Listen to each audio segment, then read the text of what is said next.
मेरी आवाज जा रही है, सबको मेरा यथोचित नमस्कार। जब मैं आया तो भाई चतुर्वेदी जी, लक्ष्मी नारायण चतुर्वेदी जी एक बड़ी सुंदर पंक्ति भी पढ़ रहे थे।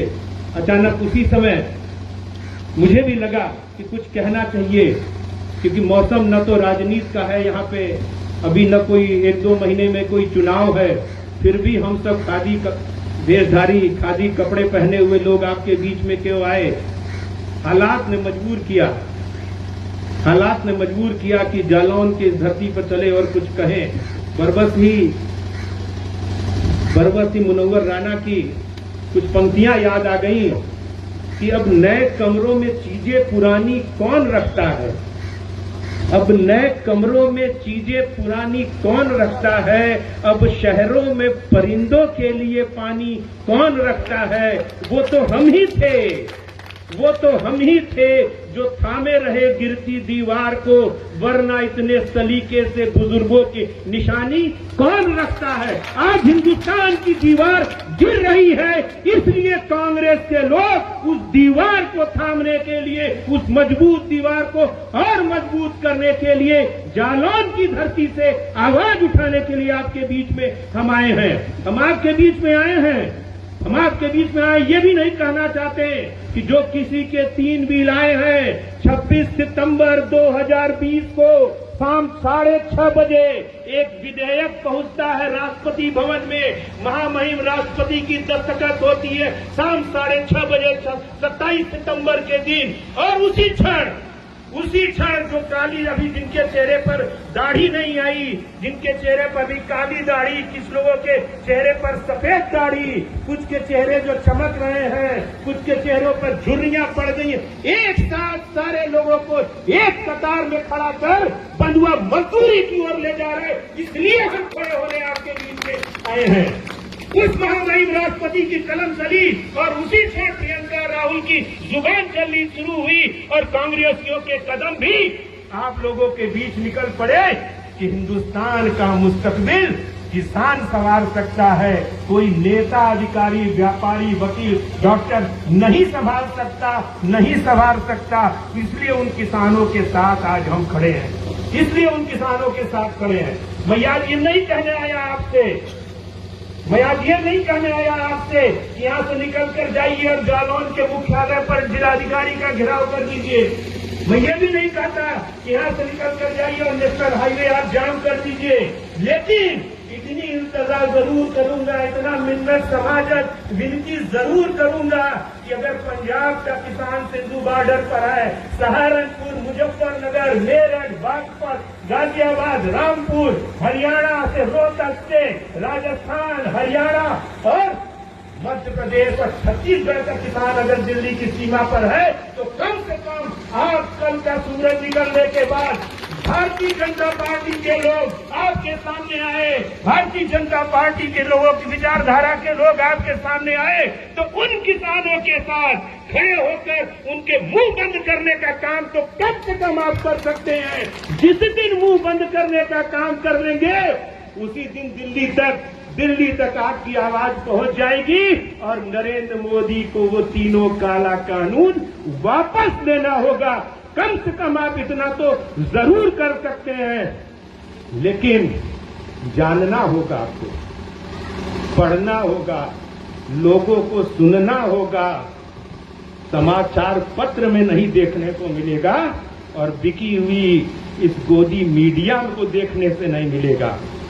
वह 50,000 का इनाम पाने के बावजूद लक्ष्मी नारायण चतुर्वेदी अगर कुछ कह रहे हैं तो कुछ सोच कर कह रहे हैं, कुछ समझ कर कह रहे हैं, उनकी बात आपको सुनना होगा।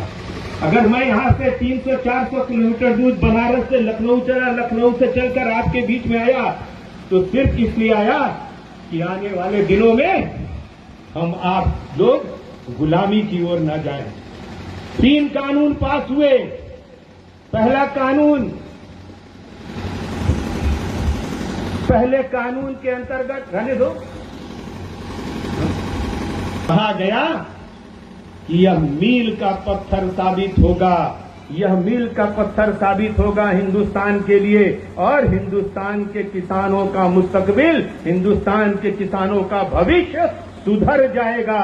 लेकिन मोदी जी या नरेंद्र तोमर जी आके मुझसे बहस कर ले, एक एक अक्षर मैंने उसके पढ़े हैं, एक एक शब्द उसके पढ़े हैं। अगर हर शब्द में गुलामी न आती हो तो मैं गुलामी लिखवा लूंगा और मुकर जाऊंगा, यहीं से जालौन की धरती से वापस चला जाऊंगा, किसी को ललकारने का प्रयास नहीं करूंगा। लेकिन नरेंद्र तोमर, अगर तुम हार गए तो तुम्हें भी नाक रगड़ना पड़ेगा इन किसानों के कदमों पर। अगर ये आश्वासन देते हो तो आज मैं खुली रूप से चुनौती देता हूं कि आओ और कांग्रेस के किसी भी सिपाही से बहस कर देख लो कृषि बिल पर। न हार गए तो वापस पीठ दिखा के चलू जाऊंगा, मुंह नहीं दिखाऊंगा।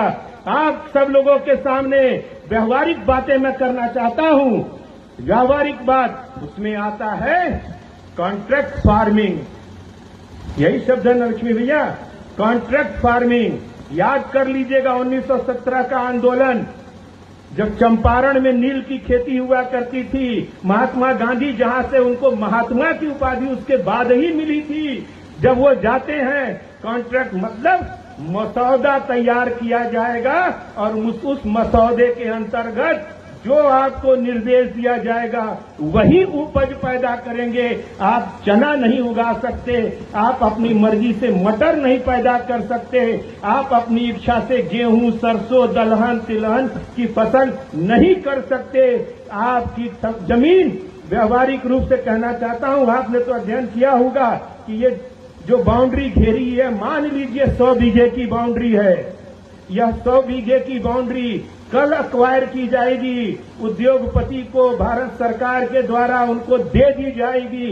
इस 100 बीघे जमीन में सुरेंद्र सिंह सरसोला की जमीन भी कहीं रहेगी, इसी में लक्ष्मी नारायण चतुर्वेदी की भी जमीन रहेगी, इसी में धीरेन्द्र शुक्ला की भी 10 बीघा जमीन रहेगी, इसी में राजेश भैया की भी 10 बीघा जमीन रहेगी। और जब 100 बीघे की जमीन पर वो काबिज हो जाएगा तो जब पहले साल खेती करेगा, गांव के लोग कि संस्कार होता है देने का, लेने का नहीं।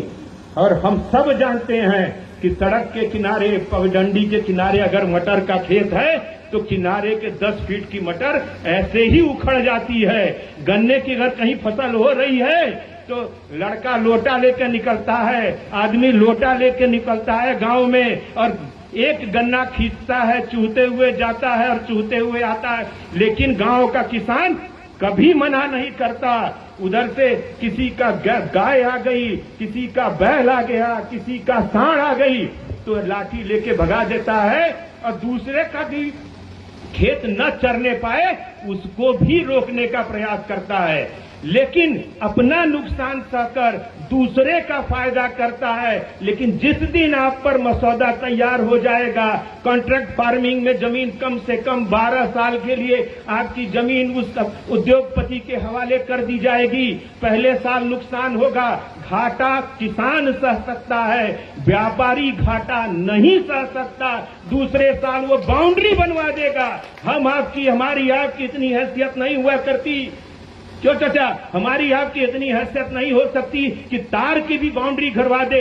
वह पक्की बाउंड्री बनवा देगा और एक गेट लगा देगा, गेट पर चौकीदार बिठा देगा। इसी बीच में लक्ष्मी नारायण चतुर्वेदी का बेटा मान लीजिए बाहर से पढ़कर आता है 3 साल बाद और कहता है, पिताजी आप तो 10,000 रुपया बीघा साल में पा रहे हैं, मैंने पढ़ा है उस पर चिरौंजी की फसल उगाऊंगा, उस पर कत्थे का पेड़ लगाऊंगा और साल में 10 लाख कमाऊंगा। मेरी 10 बीघा जमीन आप उसकी वापस करो। यही होगा ना, यही होने जा रहा है। मैं व्यवहारिक बात कह रहा हूं। कहा मेरी जमीन वापस करो, और जिस क्षण आप कहेंगे उस उद्योगपति के पास कि बाबू मेरी जमीन वापस करो, मेरा बेटा अब खेती करना चाहता है, तब कहेगा कि जाओ कृषि कानून के समझौता मंडल, उस जो विधान है कि उसके समझौता मंडल में जाओ। और गांव का किसान समझौता मंडल में कितना समझौता करेगा यह हम भी जानते हैं, यह आप भी जानते हैं। समझौते से चूक गए तो उसके बाद कहेगा उप जिलाधिकारी के पास जाओ, एसडीएम के कोर्ट में जाओ। और यहाँ 50 बीघा खेती करने वाला आदमी, 100 बीघा खेती करने वाला किसान 5 लाख रुपए घूस देने की हैसियत में उस वक्त नहीं रहेगा। और जो 100 बीघा किराए पर आपकी खेत करेगा वो 5 करोड़ रुपया भी खर्च कर आपके खिलाफ मुकदमा कर आपको हरा देगा और आपकी जमीन वहीं चली जाएगी। अगर मिल भी जाती है तो किसान जिस दिन उद्योगपति आपकी जमीन लेगा, पहले तो मेड़ सारी काट देगा, सब मेड़ अपने हिसाब से बनाएगा, उसके बाद कहेगा चलो लेखपाल को बुलाओ, अपनी जमीन की नापी कराओ। सब जानते हैं जरीब टाइट खींच दी तो जमीन कम हो गई, जरीब ही है ना यहाँ का पैमाना, जरीब ढीली छोड़ दी गई तो जमीन बढ़ गई। और जैसे ही अगर लक्ष्मी नारायण जी अपनी जमीन नाप रहे हैं, तब तक अनुज लाठी लेके खड़े हो जाएंगे और कहेंगे अरे मेरी जमीन जा रही है 10 फुट, ये नाप गलत है। तब उधर से खड़े होंगे सरसेला जी, मेरी भी जमीन जा रही है, नाप गलत है। और जाइए अब कानून गो के यहाँ, फिर एसडीएम की फिर अदालत में पक्की नापी, और पक्की नापी में पीढ़ियां खत्म हो जाती हैं, नापी नहीं हो पाती, इसलिए आपकी जमीन चली जाएगी। नरेंद्र मोदी इस बात को शायद उनको भान है कि नहीं, आपकी जमीन आपके हाथ से उसी क्षण निकल जाएगी जिस दिन आपकी जमीन एक्वायर की जाएगी। इसलिए हम ललकारने आए हैं, आपके जमीर को जिंदा करने आए हैं, आपके अंदर की अंतरात्मा को झकझोरने आए हैं कि खड़े होइए, पहचानिए अपनी हैसियत को और अपनी ही जमीन पर बंधुआ मजदूर होने से रुकिए। इस कृषि बिल की जो खामी है उसको उजागर करिए लोगों के बीच में, और अपनी जमीन के जमींदार आप रहिए। लेकिन जब हम ये बात कह रहे हैं तो भारत सरकार के लोग, नरेंद्र मोदी के लोग कह रहे हैं कि कांग्रेस के लोग गुमराह कर रहे हैं। अरे गुमराह हम नहीं कर रहे, तुम राह से गुम हो गए नरेंद्र मोदी, तुम्हारी राहें गुम हो गई हैं, हम तो अपनी राह पर हैं और तुम्हें गुमराह नहीं, तुम्हें हिंदुस्तान से गुम करने के लिए हम सब जालौन से आवाज उठा रहे हैं। याद कर लीजिएगा कि एक बार किसान की जमीन चली जाती है, दोबारा फिर नहीं आती। हम सबके लोगों के ऊपर कह रहे हैं, गुमराह कर रहे हैं। अपने मंत्रिमंडल के कैबिनेट रैंक के मंत्री हरसिमरत कौर, जो 20 वर्ष से अकाली दल के लोग भारतीय जनता पार्टी के साथ थे, 1-2 नहीं 20 साल से ज्यादा समय से, उनको आप नहीं समझा सके तो 135 करोड़ की जनता को समझाने का आपको कोई हक नहीं होता आपको। पहले जाइए अपने लोगों को समझाइए, उसके बाद आपके ख्वाब की तामीर होगी, उसके बाद हम आपकी बात सुनेंगे। कौन सी मांग रखी थी किसानों ने? छोटी सी मांग रखी थी कि एमएसपी को कानून के दायरे में लाया जाए। क्या गलत कह दिया था किसानों ने? क्या गलत कह दिया था उन किसानों ने जिन किसानों को आज मटर की तोड़ाई करनी चाहिए थे, जिन किसानों को आज ये गेहूं के खेतों की सिंचाई करना चाहिए था, आज वो मौसम की मार और भारत सरकार के द्वारा चलाए गए पानी के बौछार झेलते हुए हमारे आपके खातिर खड़ा है और हम आप मूक दर्शक बनकर बैठे हैं। तो लानत है हम पर कि आज उनके पक्ष में हम आवाज नहीं उठा सकते। मानव योनि में जन्म लेने के बाद मानवीयता से आदमी भरता है, मानवीय मूल्य उसमें होते हैं। अगर मानवीय मूल्य की इसका संरक्षण और रक्षण हम नहीं कर सकते तो मानव योनि में जन्म लेना बेकार है। इसलिए अब अपनी बिरादरी के साथ हमें खड़े होना चाहिए। जो ललकार रहा है सिंधु बॉर्डर से, जो गाजीपुर बॉर्डर से, उसके साथ खड़ा होना चाहिए। मैं कह रहा हूं एमएसपी की बात, एमएसपी को तो 1965 में जय जवान जय किसान के नारे के साथ लाल बहादुर शास्त्री जी लेकर आए थे। उसका रास्ता, उसका तो परिचय लाल बहादुर शास्त्री ने दिया था।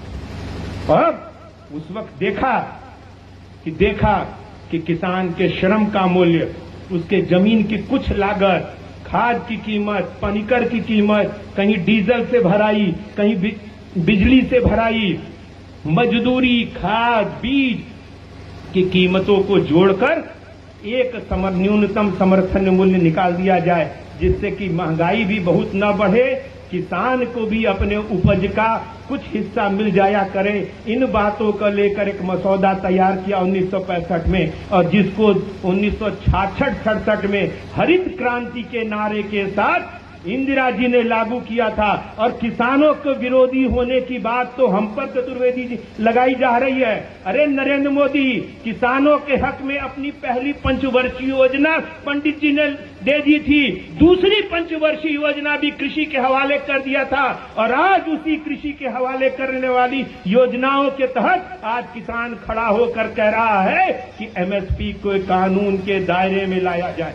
ये इतनी सी जमीन है, यहाँ पत्थर बिछा हुआ है, कल को रजिस्ट्री ऑफिस में इसका मालिक बेचने जाएगा तो इसका कुछ न कुछ तो सर्किल रेट जरूर तय किया गया होगा।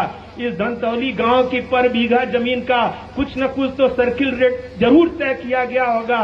मान लीजिए कि 10 लाख रुपया सर्किल रेट डीएम ने तय किया हो, जो साल में 2 बार तय करता है। अगर 10 लाख रुपया तय कर दिया तो जब जमीन बेचने जाएंगे तो खरीदने वाला 10 लाख रुपए से नीचे नहीं खरीद सकता, क्योंकि नीचे खरीदेगा तो डिफरेंस अमाउंट का उसको इनकम टैक्स देना पड़ेगा, और उससे ऊपर कोई न बेच सकता है। तो अगर बेचेगा तो बेचने वालों को इनकम टैक्स देना पड़ेगा। इसलिए जितनी कीमत निर्धारित की जाती है उतनी ही कीमत पर स्टैंप ड्यूटी देते हुए खरीद और बिक्री होती है। तो आज जब 1868 रुपए धान की फसल की कीमत निर्धारित की गई, आज जब 1888 रुपए महीन धान की कीमत निर्धारित की गई, तो क्यों 9 रुपए से 12 रुपए से ज्यादा कीमत पूरे हिंदुस्तान में नहीं मिल रहा है? हमारी आपकी फसल की कीमत क्यों नहीं मिल पा रही? लागू करना चाहिए। यही मांग हमारी कि अगर 1868 और 1888 रुपए कीमत धान की रखी गई है तो न इससे नीचे कोई बेच सके, न इससे ऊपर कोई बेच सके, न इससे नीचे कोई खरीद सके। इससे किसानों का भी भला होगा और उद्योगपति भी कुछ कमा लेगा। मेहनत हमारी, लागत हमारी, जमीन हमारी, और मजा उद्योगपति ले रहा है। सोचिए, महीन धान 1888 रुपए, और 1888 रुपए धान को का क्विंटल का रेट, कितनी कुटाई लग जाएगा पर रुपए किलो? अगर पर किलो, हम सब भी किसान ही हैं। 2 रुपया किलो, 4 रुपया किलो, 10 रुपया किलो, 20 रुपया किलो। अगर 20 रुपया भी किलो हो तब भी 40 रुपए से ज्यादा चावल की कीमत नहीं होगी। लेकिन जब बोरे में बंद हो जाता है तो वह 400 रुपया किलो का बासमती और काला नमक बिकता है, उस पर एमआरपी लिखी जाती है और एमएसपी का जिक्र भी नहीं होता है। इसलिए किसानों की मांग है कि एमएसपी को कानून के दायरे में लाया जाए और इस तीनों कृषि बिलों को वापस किया जाए, निरस्त किया जाए, क्योंकि गरीबों को गरीबी से भी बदतर हालत में सौंपने की बात हो रही है। इस देश में जालौन से एक और आवाज उठनी चाहिए कि इस देश में अगर गरीबी रेखा तय हो रही है तो अमीरी रेखा भी तय होनी चाहिए। यह आवाज भी उठनी चाहिए हमारे आपके बीच से कि अमीर और गरीब और गरीब अब नहीं होने जा रहा। और इसके लिए आप मुट्ठी बांधिए और उतरिए सड़कों पर और मुंह बंद कर दीजिए इनका। इसलिए मुंह बंद कर दीजिए कि अगर आज हम खामोश रह गए, अगर आज हम सच नहीं सुन सके, अगर आज हम सच नहीं कह सके, तो आने वाली पीढ़ियां जब आपसे सवाल करेंगी तो माफ कीजिएगा, आप जवाब नहीं दे पाएंगे। जवाब नहीं दे पाएंगे अपने बच्चों को, अपने नाती पोतों को। अगर अपने नाती पोतों को, अपने बच्चों को जवाब देना चाहते हैं तो मुंह खोलना पड़ेगा और सच के साथ खड़े होकर सच कहना होगा। और सच कहने से मुकर गए तो यह भी सच है कि हमको बंधुआ मजदूर बनाने से कोई नहीं रोक पाएगा। इसलिए उठ खड़े होइए और ललकार भरिए बुंदेलखंड की धरती से, जो पूरे हिंदुस्तान में क्रांतिकारी आवाज उठा करती है, वहां से जाए आवाज। और आवाज जब निकले तो मर्दों की तरह से निकले। ये किसान, इस किसान से भी बेचारा कोई होता है क्या? और इस किसान से ईमानदार कौम भी कोई होती है क्या? कोई बता दे मुझको किसान अपनी फसल में, अपनी उपज में कौन सी मिलावट करेगा? वह तो गेहूं नवंबर दिसंबर में जमीन में डालने के बाद तो सिर्फ ऊपर देखता है सर उठाकर कि ऊपर वाला कि 3 महीने बाद मेरा कोठिला, मेरा आंगन, मेरा ओसारा, मेरा बरामदा, मेरा घर द्वार अनाज से भर जाए।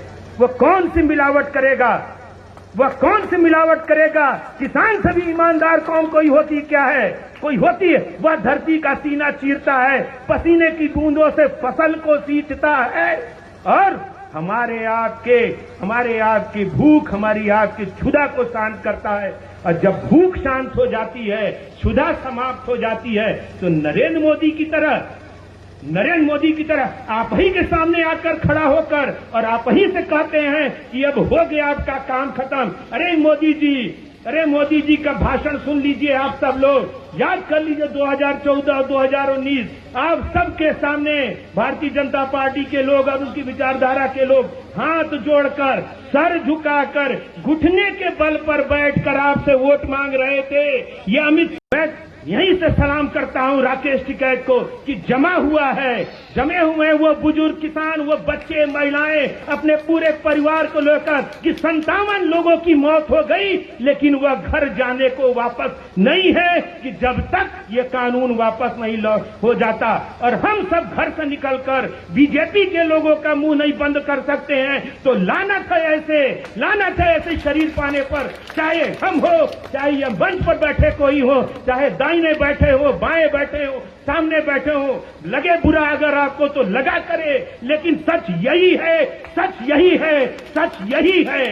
इसलिए ललकारना होगा, आपको खड़ा होना होगा राहुल गांधी के साथ। राहुल गांधी अगर चले जाते हैं राष्ट्रपति भवन किसानों की बात उठाकर, किसानों की बात को लेकर राष्ट्रपति के यहां जाते हैं कि इसको निरस्त कर दिया जाए, तो राहुल गांधी पर आरोप लगता है। राहुल गांधी के संसद का भाषण दिखाते हैं, 28 मिनट का वो भाषण था जिसमें उन्होंने कहा था बिचौलियों को समाप्त कर दिया जाए। आज भी हम उस भाषण पर कायम हैं। पहली लाइन तो दिखा दी जाती है कि बिचौलियों की भूमिका को समाप्त कर दिया जाए, लेकिन बाद के जो प्रस्ताव है उसको क्यों नहीं दिखाया जाता? हैसियत हो नरेंद्र मोदी, नरेंद्र तोमर की, हैसियत हो बिरला जी की, ओम बिरला की लोकसभा में कि दिखावे पूरे अंश, दिखा दें आज इस इलेक्ट्रॉनिक मीडिया और प्रिंट मीडिया में, तो आज ही दूध का दूध, पानी का पानी साफ हो जाएगा। अगर राहुल गांधी विदेश चले जाते हैं तो कह देते हैं कि किसानों को अकेला छोड़ दिए, किसानों के बीच में चले जाते हैं तो कहते हैं राजनीति कर रहे हैं। एक जगह नहीं छोड़ेंगे आप राहुल गांधी को, एक जगह नहीं छोड़ेंगे प्रियंका गांधी को। वो ईमानदारी के साथ इसी बुंदेलखंड की धरती पर महोबा के 16 किलोमीटर की पदयात्रा से 3-4 साल पहले निकला था। वो निकला था सफर पर इसलिए कि यहाँ के लोगों की हालात से रूबरू हो सके। कितनी बार नरेंद्र मोदी ने किया पदयात्रा, कितनी बार हाथरस जैसे जगहों पर उन्होंने किया पदयात्रा। इसलिए 2020 गुजर गया, 2021 आया है, तो तौल लीजिए कि 2014 से पहले का हिंदुस्तान और 2021 में का हिंदुस्तान आज किस जगह खड़ा है? आज 18,000 करोड़ रुपए एक बटन से कहते हैं कि मैंने हिंदुस्तान के किसानों को 18,000 करोड़ रुपए 2021 में, और 2008 में इसका 1 गुना नहीं, 2 गुना नहीं, 3 गुना नहीं, 4 गुना 72,000 करोड़ रुपया 2008 में ही हमने माफ कर दिया था किसानों का। तो हम हिमायती हुए कि नरेंद्र मोदी हिमायती हुए? यह फैसला करना है। ये खामियां हैं इस बिल की, इसलिए हम विरोध कर रहे हैं। संसद में हमको नहीं बोलने दिया जा रहा है, सड़कों पर हमको चलने नहीं दिया जा रहा, इसलिए आज चौपाल लगाकर हम बैठे हैं कि अब नहीं तो कब देख लीजिएगा, सोच लीजिएगा, इस देश में समता मूलक समाज की स्थापना का सबसे पहला और सबसे बड़ा आज तक का क्रांतिकारी कदम 1950 का जमींदारी उन्मूलन कानून था। अगर जमींदारी उन्मूलन न हुई होती तो माफ कीजिएगा, न आप इस तरह से बैठे सुन रहे होते, न मैं इस तरह से बैठे कह रहा होता। और जमींदारी उन्मूलन जब लागू हुआ तो किसानों की, जो जमींदारों की जमीन अधिग्रहित की गई, उसके एवज में उनको कई लाख करोड़ रुपए तत्कालीन रेट पर मुआवजा भी दिया गया। और लेकिन बाध्य कर दिया गया जमींदारों को कि न्यायालय के दरवाजे आपके लिए बंद हैं, काश्तकारों के लिए आपसे दरवाजे खोल दिए गए। और जब 2020 27 सितंबर को कानून लाते हैं तो काश्तकारों के लिए जब न्यायालय के दरवाजे बंद कर दिए गए, उद्योगपति जो आज के जमींदार हैं उनके लिए न्यायालय के दरवाजे खोल दिए गए। ये फर्क है कांग्रेस और भारतीय जनता पार्टी की विचारधारा का। आज आपके लिए न्यायालय के दरवाजे बंद कर दिए गए। इस कानून में आप कभी भी सिविल कोर्ट में कोई सूट आप दाखिल नहीं कर सकते। वो हम थे जो हर जिले पर, हर तहसील में, हर जगह कचहरी बनाए, हाई कोर्ट बनाए, सुप्रीम कोर्ट बनाए। और जो हम सबको मौलिक अधिकार जो संविधान में प्रदत्त है, फंडामेंटल राइट जिसको अंग्रेजी में कहते हैं, कि हमें न्यायालय का, न्याय का नैसर्गिक सिद्धांत के तहत न्यायालय जाने का जो हमें हक है, वह हक भी आपसे इस कानून में छीन लिया गया है। आप खुद सोचिए, नरेंद्र मोदी और उनके लोग कह रहे हैं कि चले जाएं एसडीएम कोर्ट तक, उनकी बात सुनिए। अरे हमारे गांव का भोला किसान ब्लॉक तक तो जा ही नहीं पाता, एसडीएम और डीएम कोर्ट में वो कहां से जाएगा। ये तमाम बातें हैं, तमाम खामियां हैं।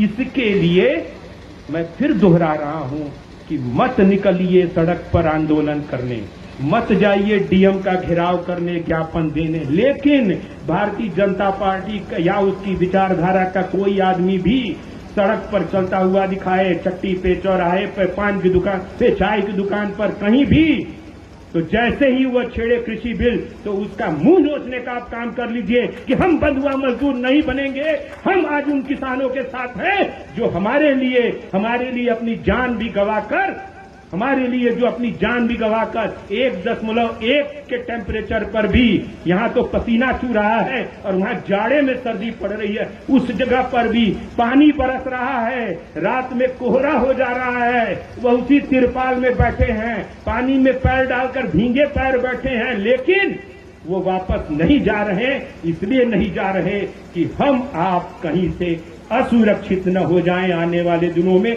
हमारे आपके भविष्य की खातिर। और जो हमारे साथ खड़ा है, अगर हम उसके साथ नहीं खड़े